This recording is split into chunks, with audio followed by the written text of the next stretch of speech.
Elle était à 2 pas de sa porte d'entrée, un dernier appel à une amie pour dire qu'elle était bien rentrée. Personne n'aurait pu deviner que ce serait la dernière fois qu'on entendrait sa voix. Dans la vidéo d'aujourd'hui, nous dévoilons l'histoire tragique d'Elisabeth Araniano, une jeune femme dont la vie lui a été arrachée d'une manière que personne n'aurait pu anticiper. Juanita était loin d'imaginer à quel point sa journée allait basculer. Ce matin d'avril 2016, elle se rendit directement dans la chambre de sa fille. Elisabeth était sortie avec des amis la veille au soir, elle s'attendait donc à la trouver à moitié endormie, un peu patraque, grognant sous les couvertures. Mais lorsqu'elle ouvrit la porte, le lit était déjà parfaitement fait. Tout était rangé, immaculé. Juanita ressentit un instant de soulagement. Peut-être qu'Elisabeth s'était simplement réveillée tôt et avait commencé sa routine. En tant que mère célibataire de 4 enfants, Elisabeth détestait être en retard. Juanita descendit, mais un silence inquiétant la glaça net. Et dans la cuisine, elle ne trouva personne non plus. Où avait-elle bien pu aller? Juanita fouilla chaque pièce de la maison. Elle aurait pu tout retourner, chercher Elisabeth dans les moindres recoins, mais il n'y avait tout simplement aucune trace d'elle. Après avoir vérifié partout, elle fut forcée d'accepter la vérité. Elisabeth n'était pas là, et l'état impeccable de sa chambre ajoutait une possibilité glaçante. Peut-être qu'Elisabeth n'était jamais rentrée du tout. Nous étions le 15 avril 2016. Plus tôt dans la journée, Elisabeth avait prévu de retrouver quelques collègues pour un after-work. Le groupe avait hâte de se détendre, de prendre un verre et de discuter. Elisabeth en rêvait depuis longtemps. Elle avait désespérément besoin d'une soirée. Malgré son amour profond pour ses enfants et sa famille, elle avait rarement du temps pour elle, jonglant entre son travail, la séparation d'avec son mari et la charge des enfants. Le plan lui semblait parfait. Lizzie et ses amis se retrouvèrent dans un pub local après le travail, profitant des consommations, de la nourriture et de la compagnie les uns des autres. Selon son amie, elle était de très bonne humeur, détendue, joyeuse, sans montrer le moindre signe d'inquiétude ou de peur. Elle était sincèrement heureuse, vivant pleinement le moment. Mais comme toutes les bonnes soirées, celle-ci prit fin. Et personne n'aurait pu imaginer que, quelques heures plus tard, cette même Elisabeth, souriante et chaleureuse, aurait disparu. Sa famille et ses amis furent anéantis, aveuglés par la perte de quelqu'un de si doux et aimant. La vie changea définitivement après la mort d'Elisabeth. Plus rien ne fut jamais tout à fait pareil. Elisabeth Araniano avait passé toute sa vie à Fort Worth, au Texas. Adorée de sa famille, elle était connue depuis son plus jeune âge pour sa nature généreuse et tendre. Elle était incroyablement proche de ses 3 sœurs. Même après la séparation de ses parents, Elisabeth avait maintenu des liens solides avec eux deux.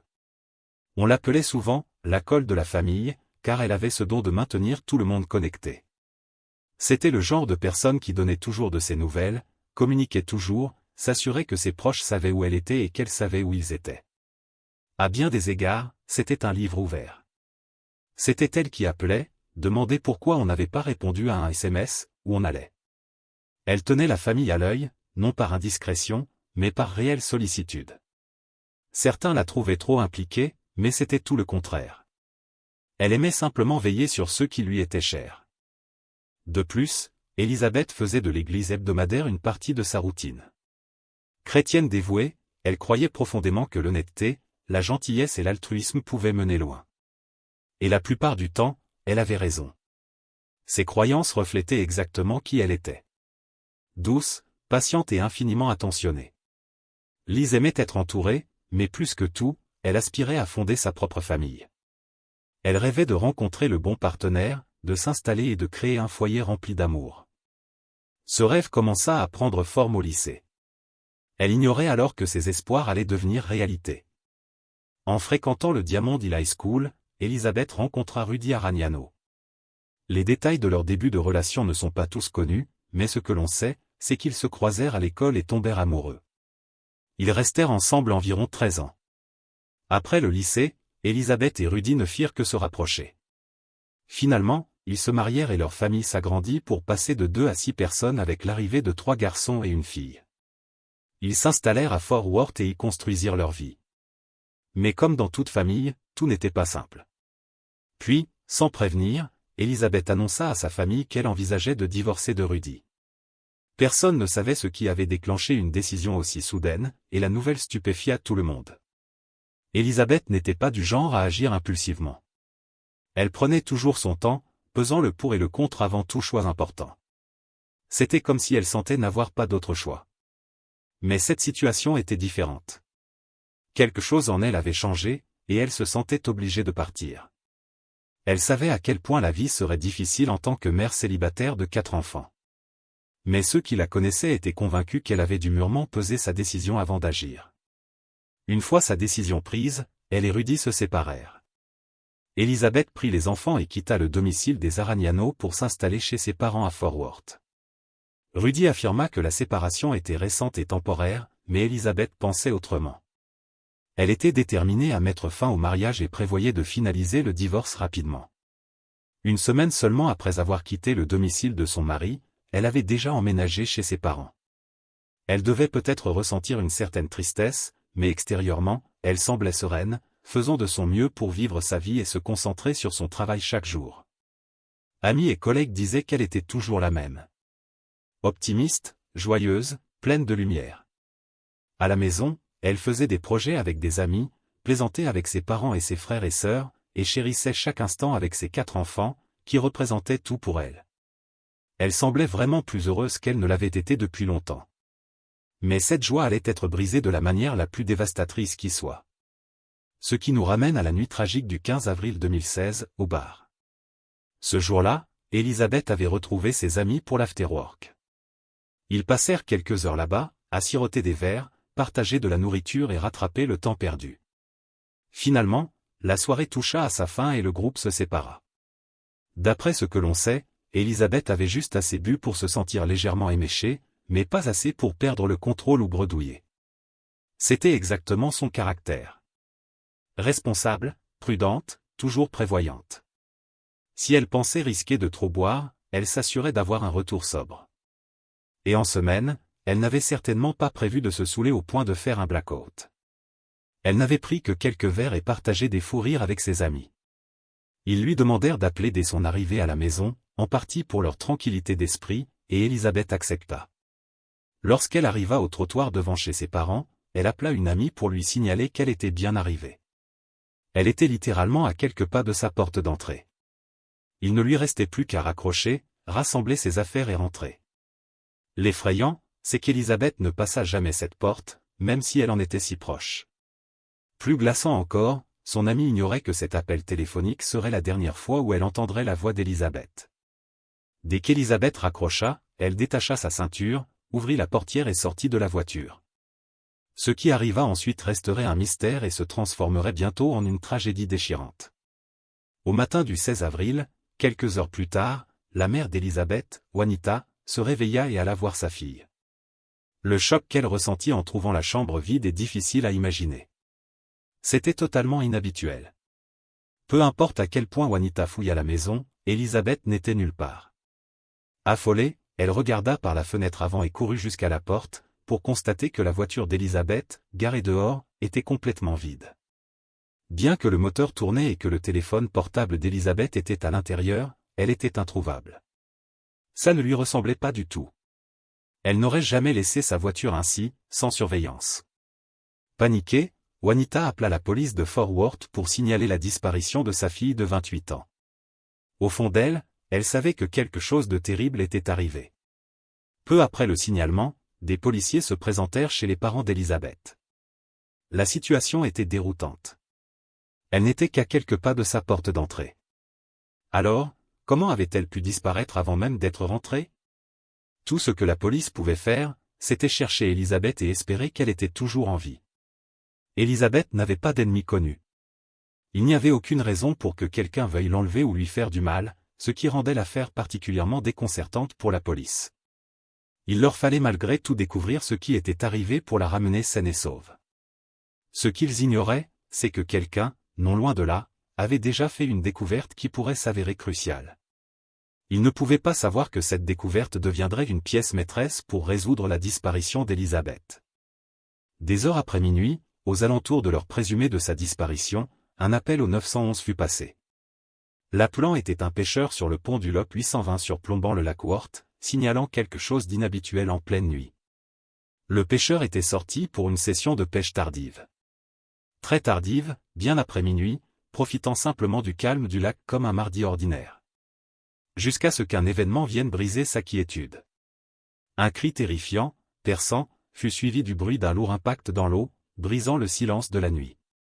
En raison de l'obscurité, le pêcheur ne pouvait distinguer qui était au bord de l'eau, ni exactement ce qui s'était passé. Mais il remarqua que la personne qui tombait avait quelque chose autour du cou, et qu'elle dégringolait directement d'un rocher depuis une hauteur significative. L'objet attaché à elle n'était ni petit ni léger. Il était assez lourd pour rendre le choc encore plus fracassant. La seule raison pour laquelle l'objet était visible était sa taille. Il était énorme, comme une pierre ou un parpaing. Tout le reste se fondait dans l'obscurité, laissant le pêcheur incertain de ce qu'il venait de voir. Il appela le 911 immédiatement, sachant que chaque seconde comptait. De ce qu'il pouvait voir, il semblait que quelque chose, possiblement une personne étant donné le cri entendu quelques instants plus tôt, était tombée à l'eau. Il espérait que, s'il s'agissait d'une personne, elle était peut-être encore en vie. En attendant les secours, il s'efforça de voir depuis le pont, mais l'obscurité rendait toute distinction claire presque impossible. Bientôt, pompiers, plongeurs et secouristes arrivèrent sur les lieux. Ils parvinrent à sortir l'individu de l'eau, mais tragiquement, il était déjà trop tard. La personne était déjà décédée. D'après les cris entendus, le pêcheur soupçonnait qu'il s'agissait d'une femme. Et il avait raison. Le corps repêché était vêtu des mêmes tuniques de travail médical marron qu'Elisabeth portait tous les jours. Lorsque la police la sortit du lac, ils remarquèrent quelque chose attaché autour de son cou. C'était un bloc de béton de 54 kg, 119 livres, fixé avec une corde. Le corps de la femme était presque aussi lourd que la pierre elle-même. Le bloc était inhabituel. Il semblait avoir autrefois fait partie d'une clôture. Après examen et identification, il fut tragiquement confirmé qu'il s'agissait d'Elisabeth Aragnano, 28 ans. Quelques heures plus tôt, elle était sortie avec des amis, et maintenant elle était partie. Il était évident qu'elle s'était noyée. Bien que son corps ait été retrouvé, ni sa famille ni la police, qui venait tout juste de recevoir le signalement de disparition, n'en étaient encore informés. Une fois Elisabeth déclarée disparue, la police commença immédiatement à interroger ses proches. Ils espéraient que quelqu'un pourrait savoir où elle était passée ou si elle était avec quelqu'un, afin d'épargner de l'angoisse supplémentaire à sa famille. Initialement, les agents envisagèrent la possibilité qu'Elisabeth soit simplement sortie s'amuser, supposant que sa mère avait peut-être été occupée et absente un moment. Toutes ces théories furent rapidement écartées par sa famille. Elisabeth n'était pas du genre à tout abandonner sur un coup de tête. Elle savait que la vie serait difficile, surtout après le divorce où elle devrait jongler entre travail et enfants seuls. Elisabeth était une organisatrice. Si elle prévoyait d'aller quelque part, elle en informait toujours sa famille et s'assurait d'abord que les besoins de ses enfants étaient couverts. De toute évidence, Elisabeth ne disparaîtrait pas sans laisser de traces. C'est pourquoi la police décida de commencer par interroger ses amis proches. Tous ceux qui l'avaient vue à l'afterwork confirmèrent la même chose. Elisabeth avait été joyeuse, décontractée et insouciante. Personne ne l'avait importunée, et elle n'avait pas mentionné avoir besoin de prendre du recul. La police était perplexe et ne savait plus trop quelle piste suivre. Quelque chose concernant la voiture d'Elisabeth semblait également étrange aux enquêteurs. Les clés étaient toujours dans la serrure de la portière, ce qui ne laissait que deux possibilités. Soit elle les y avait laissées dans la précipitation, soit elle avait été forcée de sortir du véhicule. Ses effets personnels, y compris son portefeuille et son argent, étaient toujours à l'intérieur. Cela n'avait aucun sens qu'Elisabeth laisse sa voiture sans surveillance sans ses clés ni son portefeuille. La seule explication plausible serait qu'elle ait été enfermée dehors et n'ait pas pu y retourner. La police quadrilla également le voisinage autour de chez ses parents cette nuit-là, mais personne ne signala avoir entendu des cris ou du remue-ménage. Un autre détail déroutant. Alors que les enquêteurs recueillaient des informations sur sa vie personnelle, ils avaient encore très peu d'éléments concrets. C'est à ce moment-là que la police commença à prêter une attention plus soutenue. Ils découvrirent que le mariage d'Elisabeth battait de l'aile et qu'elle avait récemment quitté son mari. Les agents décidèrent qu'ils devaient lui parler, pas nécessairement en tant que suspect, mais pour recueillir des informations. Peut-être qu'Elisabeth lui avait dit où elle allait, ce qui pourrait aider l'enquête. La police pensait que Rudy pouvait savoir quelque chose de crucial pouvant éclairer sa disparition. Ils se rendirent donc au domicile qu'il avait partagé avec Elisabeth. La réaction de Rudy lorsqu'il apprit pourquoi la police était là et les laissa entrer surprit complètement les enquêteurs. Rudy ne semblait pas particulièrement concerné par la disparition de sa femme. Ils étaient séparés et elle avait clairement exprimé son désir de divorcer, alors il avait déjà commencé à explorer d'autres relations. Pourtant, Elizabeth avait été sa femme et la mère de ses enfants pendant plus d'une décennie, et ils avaient été partenaires dans la vie, et comme le dit l'adage, partenaires en crime. Normalement, quiconque à sa place aurait été affolé et inquiet si son conjoint disparaissait sans un mot, laissant ses enfants derrière lui. La police fut déconcertée par la réaction étonnamment indifférente de Rudy. Avec cela en tête, ils commencèrent à lui poser les questions habituelles. Quand avait-il vu Elizabeth pour la dernière fois? Lui avait-il parlé avant sa disparition? Rudy déclara à la police que la dernière fois qu'il avait vu Elizabeth remontait à 2 jours avant sa disparition. Il dit également que la dernière fois qu'il lui avait parlé au téléphone était vers 2 heures du matin, la nuit précédant sa disparition. Selon lui, il dormait chez lui lorsqu'Elizabeth l'appela pour lui dire qu'elle était bien rentrée et qu'elle lui amènerait bientôt les enfants. Les agents demandèrent ensuite à Rudy ce qu'il avait fait le jour de la disparition d'Elizabeth. Il offrit une explication apparemment plausible. Lui et un ami avaient travaillé au teintage des vitres de sa voiture, ce qui avait pris plusieurs heures. Il affirma n'être rentré qu'aux alentours de minuit, épuisé, et être allé directement se coucher, ne se réveillant qu'à 7h30 le lendemain matin. Vous vous souvenez peut-être qu'Elizabeth avait prévu de retrouver Rudy avec les enfants. Il attendit, mais elle ne se présenta jamais. À ce moment-là, Rudy supposa qu'elle avait changé d'avis et continua sa journée, sans trop se soucier de son absence. Cela ne lui semblait pas inhabituel, surtout qu'ils essayaient de garder leur distance. Pourtant, Rudy ne montrait aucune inquiétude visible concernant la disparition de sa femme. Même avec la police à sa porte et Elizabeth disparue depuis des heures, il paraissait étrangement calme et maître de lui. Après avoir quitté la maison de Rudy, les agents avaient encore de nombreuses questions sans réponse. Mais ils savaient qu'ils devaient élargir leur enquête. Pour retracer les déplacements d'Elizabeth, la police aurait besoin de l'apport de ses proches, ainsi que des données de localisation de son téléphone portable. C'est exactement ce qu'ils firent. Lorsqu'ils examinèrent ses relevés téléphoniques, ils reçurent une nouvelle dévastatrice.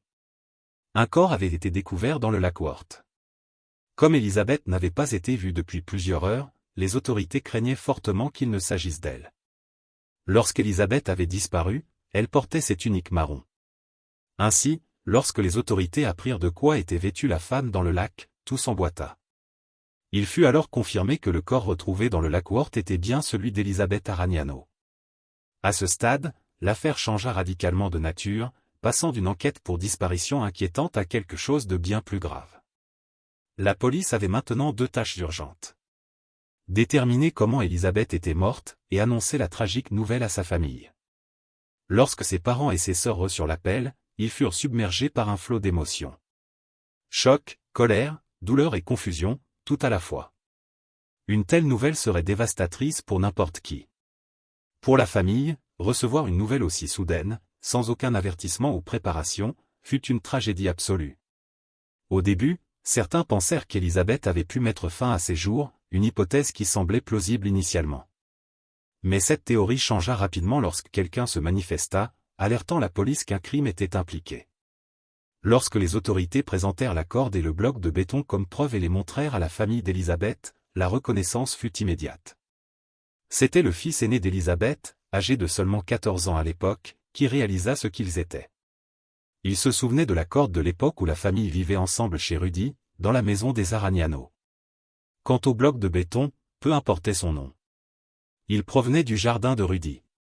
Le fils d'Elizabeth confirma qu'il avait en fait appartenu à une vieille clôture. En écartant l'idée qu'Elizabeth avait vraiment l'intention de se suicider, pourquoi serait-elle allée spécifiquement chez Rudy pour récupérer cette corde et ce lourd bloc de béton si elle voulait le faire elle-même? Si elle avait besoin d'une corde et d'une pierre, elle aurait pu en trouver n'importe où ailleurs. Personne ne croyait sincèrement qu'Elizabeth irait à une telle extrémité, d'autant qu'elle n'avait montré aucun signe de lutte contre sa santé mentale ou de difficulté à faire face. En plus de cela, le bloc de béton pesait plus de 54 kg. Il était presque aussi lourd qu'Elizabeth elle-même, ce qui rendait hautement improbable qu'elle ait pu mettre fin à ses jours de manière aussi inhabituelle et physiquement exigeante. Pour la police, ce fut comme une bombe qui explosait, toutes les pièces commençant à s'assembler. Tout concordait d'une manière presque trop parfaite. À ce stade, ils étaient déjà quelque peu suspicieux envers l'ex-mari d'Elizabeth, Rudy, en grande partie parce que son alibi était faible. Il prétendait avoir été avec un ami la nuit de la disparition d'Elizabeth. Mais cette excuse ne tenait pas vraiment. Il aurait pu mentir sur le fait qu'ils aient été ensemble. Les enquêteurs savaient qu'il était temps d'examiner de près les agissements de Rudy dans la nuit du 15 avril. Ils commencèrent immédiatement à examiner ses anciens relevés téléphoniques et remarquèrent rapidement des incohérences dans son récit. Ces relevés révélèrent que Rudy avait appelé et envoyé des SMS à Elizabeth à plusieurs reprises le jour même où elle était sortie avec ses amis. Il semblait anormalement intéressé par les projets d'Elizabeth après le travail et lors de son retour à la maison. Mais pourquoi? Ils étaient en plein divorce, donc ce qu'elle faisait ne devrait pas l'intéresser. Plus inquiétant encore, les relevés téléphoniques de Rudy le plaçaient près du lieu de travail d'Elizabeth juste avant qu'elle ne parte au bar avec ses amis, ce qui était déjà suspect. Et comme si cela ne suffisait pas, son téléphone le plaçait près de chez les parents d'Elizabeth vers 3 heures du matin, la nuit de sa disparition. Cela contredisait directement son affirmation selon laquelle il était chez lui depuis minuit et n'était sorti qu'à 7h30. Il devint évident qu'il avait menti, et la police se concentra rapidement sur lui. Les choses commençaient enfin à prendre sens, et les agents réalisèrent que le mari éploré qu'ils avaient vu n'était pas aussi innocent qu'il en avait l'air. Ajoutant à la suspicion, Rudy ne montrait aucune réelle préoccupation concernant l'enquête ou son avancée. C'était comme s'il se fichait de sa femme disparue. En fait, la police découvrit qu'il n'avait même pas pris de nouvelles pour s'enquérir de la progression de l'enquête. Il paraissait complètement indifférent. Pendant ce temps, le beau-père d'Elizabeth, ses frères et sœurs, ses parents et ses enfants, terrifiés par les possibilités, ne cessaient d'appeler la police, désespérés d'avoir des nouvelles. Finalement, les autorités obtinrent un mandat pour perquisitionner le domicile de Rudy. Sur place, ils remarquèrent que la clôture du jardin était cassée et qu'un des poteaux en béton manquait. La police soupçonna que ce poteau manquant était précisément celui retrouvé attaché au corps d'Elizabeth. Le jardin contenait également d'autres blocs de béton très similaires. Lorsque la police inspecta le pick-up de Rudy, ils découvrirent des morceaux de béton brisés dans le coffre. C'était une scène de crime aussi évidente qu'ils pouvaient l'espérer. Tout pointait vers Rudy. Il avait pris un morceau de béton, attaché Elizabeth à celui-ci, placé son corps sur le béton dans le pick-up, puis avait roulé jusqu'au lac. Pour en avoir le cœur net, les agents comparèrent les fragments de béton provenant du pick-up de Rudy avec ceux retrouvés avec le corps d'Elizabeth. À leur grande satisfaction, ils correspondaient parfaitement. Il fut confirmé que la pierre alourdissant le corps d'Elizabeth provenait de la propriété de Rudy. Enfin, la police avait des preuves tangibles contre lui. Il ne restait plus qu'à l'arrêter et espérer que l'enquête pourrait découvrir comment Elizabeth avait été tuée aussi soudainement et sans avertissement. Le 26 avril 2016, seulement 10 jours après la découverte de son corps dans le lac Worth, Rudy Araniano, 36 ans, fut arrêté pour le meurtre présumé de sa femme. Il fut placé en détention à la prison de Mansfield City sous une caution de $500 000 et fut rapidement inculpé officiellement de meurtre. Une fois Rudy en garde à vue, la police put reconstituer ce qui était probablement arrivé à Elizabeth. En utilisant les relevés téléphoniques de la nuit du 15 avril, ils purent retracer qui était où et quand, aidant à reconstruire la tragique succession d'événements devant chez ses parents. Grâce aux relevés téléphoniques, la police put confirmer que Rudy avait menti. Son manque de préoccupation pour sa femme disparue était suspect, mais cela ne suffisait pas à l'arrêter. Maintenant, cependant, ils avaient des preuves solides. Il prétendait avoir été chez lui, mais les relevés prouvaient le contraire. Lors de sa première conversation avec la police après la disparition d'Elizabeth, Rudy avait dit avoir aidé un ami à teinter les vitres de sa voiture, puis être rentré chez lui, y restant jusqu'à 7h30 le lendemain matin. Les relevés téléphoniques, cependant, racontaient une histoire très différente. Ils montraient que Rudy s'était en fait trouvé près du lieu de travail d'Elizabeth juste au moment où elle partait. Rudy passa un temps significatif près de la zone où Elizabeth travaillait, ce que tout le monde, y compris la police, trouva très suspect. Pourquoi serait-il là? Comment savait-il exactement quand elle partirait? Bien qu'ils connaissent sa routine après avoir vécu ensemble plus de 10 ans, ce qui arriva après sa visite sur son lieu de travail était profondément troublant et mettait tout le monde mal à l'aise. Cela ne s'arrêta pas là. Les relevés téléphoniques de Rudy le placèrent également près de chez les parents d'Elizabeth juste avant qu'elle ne rentre après sa soirée avec des amis. Essentiellement, il était chez ses parents en pleine nuit. Pourtant, personne n'avait signalé l'y avoir vu, ce qui ajouta une autre couche de suspicion à ses déplacements. Il avait traîné près de chez ses parents pendant un bon moment, bien que personne ne sache exactement combien de temps. Il n'avait aucune raison légitime d'être là à cette heure, ce n'était certainement pas par ennui. Et si vous pensiez que le comportement suspect de Rudy s'arrêtait là, les relevés téléphoniques révélèrent encore plus. Ses propres appels et ceux d'Elisabeth montrèrent qu'il l'avait appelée et envoyé des SMS à plusieurs reprises au travail, lui demandant constamment quand elle serait libre pour qu'il puisse la voir. La police suspecta que Rudy attendait le bon moment pour frapper. Tous ceux qui connaissaient Elisabeth dirent qu'elle ne répondait jamais à ses appels ou messages, ce qui l'avait probablement conduit à simplement se pointer et à la surveiller. Dans les jours précédant sa disparition, Elisabeth avait même dit à Rudy qu'elle prévoyait de séjourner à l'hôtel un temps, soulignant encore son comportement invasif et contrôlant. Rudy ne voulait clairement pas que son ex-femme et ses enfants restent à l'hôtel, alors il essaya de convaincre Elisabeth de rester temporairement chez lui. Elle refusa, déterminée à aller de l'avant avec son divorce et à commencer un nouveau chapitre. Il était évident que son offre était une tentative manipulatrice de la faire revenir, mais elle n'allait pas céder. Quoi qu'il en soit, il devint de plus en plus clair que Rudy mentait. Il affirma à plusieurs reprises qu'il était chez lui, seul et endormi, lorsqu'Elisabeth avait soi-disant appelé vers 2 heures du matin pour discuter du moment où elle pourrait amener les enfants. Cependant, les relevés téléphoniques prouvèrent que c'était faux. Aucun appel de ce type n'eut lieu, et Rudy n'était même pas chez lui à ce moment-là. Mais la police était sur le point de découvrir quelque chose d'encore plus glaçant que les relevés téléphoniques. Des caméras de vidéosurveillance récemment installées près de la maison d'Elisabeth capturèrent des images qui s'avérèrent cruciales pour démêler cette affaire déroutante. Vers 2h41 le 16 avril, la voiture d'Elisabeth fut vue se garant devant chez sa famille, pour repartir presque immédiatement sans raison apparente. Puis, vers 3h du matin, le même pick-up Dodge Ram blanc appartenant à Rudy fut capturé par une caméra se dirigeant vers le nord depuis la maison des parents d'Elisabeth. Bien que la vidéo soit trop floue pour distinguer la plaque d'immatriculation, le modèle et la couleur du pick-up correspondaient à celui de Rudy, fournissant une autre pièce à conviction le reliant à la zone près du domicile d'Elisabeth. Il se dirigeait clairement vers le périphérique, ajoutant aux preuves accablantes contre lui. Le pont du Lop 820, où le corps d'Elisabeth fut finalement découvert, devint un point central de l'enquête. La police examina des heures de vidéo des environs pour confirmer la chronologie des événements. Quelques minutes plus tard, le même pick-up blanc fut vu sur North Main Street, juste au sud du pont où Elisabeth était soit tombée, soit était poussée à l'eau. Ajoutant à la suspicion, Rudy sembla complètement détendu le lendemain de la mort d'Elisabeth. Un voisin rapporta l'avoir vu buvant une bière et écoutant de la musique sur son Porsche. Il n'agissait pas comme quelqu'un qui venait de perdre sa femme de 13 ans et la mère de ses enfants. Au contraire, il semblait presque heureux, voire joyeux. Pendant ce temps, la police eut du mal à faire parler Rudy sur ce qui était arrivé à Elisabeth, et il continua à tout nier malgré les preuves accablantes le plaçant sur la scène du crime. La police, cependant, avait un plan différent.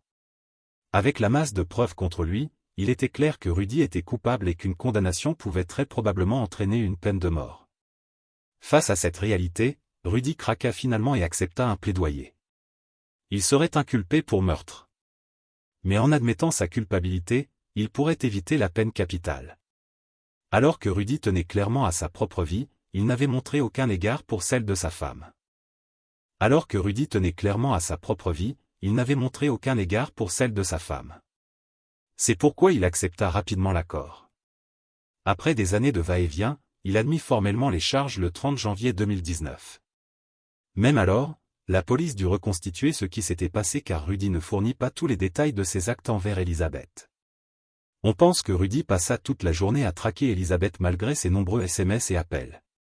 Elisabeth ne lui répondait pas, rendant d'autant plus glaçante la question de savoir pourquoi il était si obsédé par elle, surtout après leur séparation. On croit qu'il l'a suivie jusqu'à chez elle dans son pick-up blanc après qu'elle eut quitté ses amis cette nuit-là, saisissant probablement l'opportunité lorsqu'elle envoya un message à ses amis disant qu'elle était bien arrivée devant sa porte. Rudy saisit un moment où Elisabeth était distraite, la tira de sa voiture et la plaça dans son pick-up avant de s'éloigner. Elle avait dû être terrifiée, se débattant peut-être contre lui. Après cela, Rudy attacha apparemment le lourd bloc de béton et la corde autour de son cou. Il conduisit ensuite jusqu'au pont du lac Worth et poussa Elisabeth, ainsi que le bloc de béton, dans l'eau. Le poids de la pierre l'empêcha de remonter à la surface, et elle lutta probablement désespérément avant de se noyer tragiquement. La police pense que le bloc fut intentionnellement attaché à son corps pour s'assurer qu'il coule et ne soit pas facilement retrouvé. Un acte glaçant et calculé. Il est terrifiant de réaliser qu'Elisabeth était probablement encore en vie lorsqu'elle fut violemment jetée dans l'eau profonde de 12 mètres, 40 pieds, car le pêcheur l'avait entendu crier quelques instants auparavant. On ne peut qu'imaginer quelles furent les dernières pensées d'Elisabeth. Voir le père de ses enfants et son mari de 13 ans la traiter avec une telle cruauté, la jeter comme une pierre dans le lac. Rudy ne montra aucun remords ni aucune préoccupation. Quelque chose n'allait pas profondément en lui, et il était déterminé à se venger de la femme qu'il avait prétendu aimer pendant plus d'une décennie. Comme la police le soupçonnait initialement, ce n'était pas un accident. Rudy manipula délibérément Elisabeth, lui ôta la vie et s'assura qu'elle n'ait aucune chance de s'échapper. Pourquoi il l'a fait, seul lui le sait, et il a refusé de l'expliquer. Quelques jours après avoir avoué sa culpabilité, Rudy fut condamné à la prison à vie sans possibilité de libération conditionnelle. Pourtant, une question hante encore tout le monde. Pourquoi? Qu'est-ce qui poussa Rudy à commettre un acte aussi brutal contre sa femme? La famille d'Elisabeth livra des déclarations d'impact de victimes profondément émouvantes et déchirantes. Ses sœurs, Ella et Joe, qui lui étaient très proches, sanglotèrent à la barre. Malgré leur douleur, elles trouvèrent le courage de regarder Rudy dans les yeux et de lui transmettre l'ampleur de leur souffrance. Elles lui dirent qu'il avait détruit la vie de ses propres enfants en leur enlevant leur mère, son amour et leur sentiment de sécurité. Entendre que ses enfants pleuraient chaque nuit parce qu'ils manquaient à leur mère fit fondre ses sœurs en larmes. Ce n'étaient que des enfants assoiffés de leur maman. Ignorant les tragiques circonstances de sa mort, ils étaient laissés face à cette perte inimaginable. Sachant qu'ils ne reverraient plus jamais leur mère. Une autre personne prit la parole, Fidili, le beau-père d'Elisabeth. Ces mots se concentrèrent principalement sur les enfants d'Elisabeth. À la fin de sa déclaration, il regarda Rudy dans les yeux et dit ce que tout le monde ressentait, « J'espère que tu pourriras en enfer. » Mais Rudy, montrant l'indifférence cruelle qui le définissait, ne broncha même pas. Il se tenait debout, les mains dans le dos, le regard vide et insensible. Ce manque de remords attisa encore plus la colère de tous. Ce qui blessa le plus la famille d'Elisabeth, c'était que Rudy avait été là, avec eux, lorsqu'elle avait disparu. Il publia des photos d'Elisabeth et supplia quiconque ayant des informations de se manifester. Pendant tout ce temps, il était celui qui les faisait passer par cette épreuve inimaginable. Rudy ne faisait que jouer un rôle, essayant d'éviter d'être pris. Mais la police était déjà sur le point de le coincer.